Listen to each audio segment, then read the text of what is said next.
यदि आप हमारे चैनल के सभी गाने को पसंद करते हैं तो डीडी प्रोडक्शन हाउस के यूट्यूब चैनल को लाल बटन दबा के सब्सक्राइब करें और घंटी के निशान को जरूर दबाएं।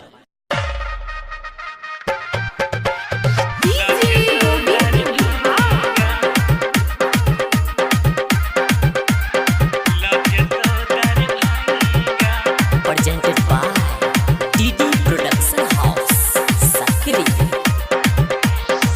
किन देतो गजरा चोटी और देतो लहंगा, किन देतो गजरा चोटी और देतो लहंगा।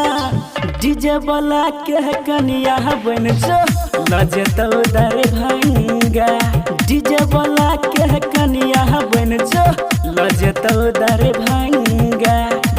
किन देतो गजरा चोटी और देतो लहंगा, किन देतो गजरा चोटी और देतो लहंगा।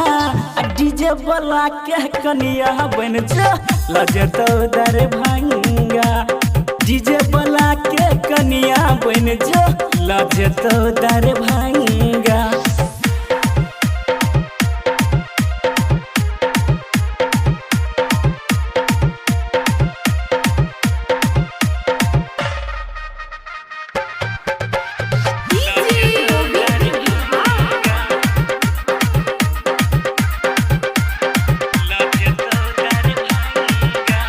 दिन रात सपना देखे छे गोरी, हे तो नहीं दोसर गुजारा गे।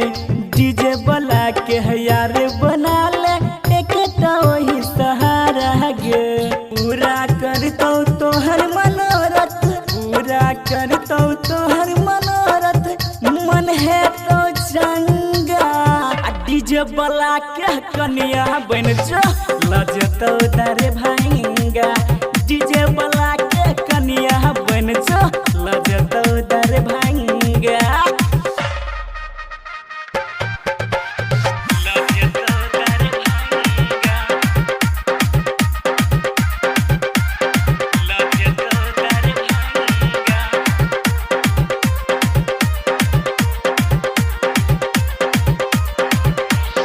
इंदल राइटर छे भबरा गे गोरी, तू छे भरल रस प्याला गे।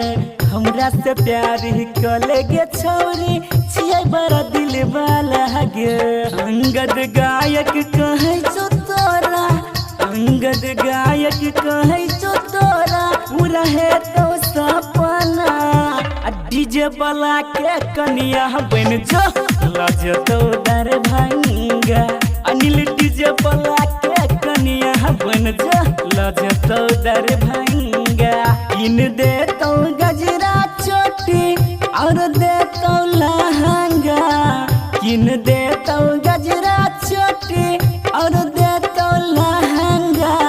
डीजे वाला के कनिया बन जो लजतो दरभंगा, अनिल बाछी हतरा के कनिया बन जो लजतो Darbhanga. Recording by DD production house Sakri 97 084 45 722।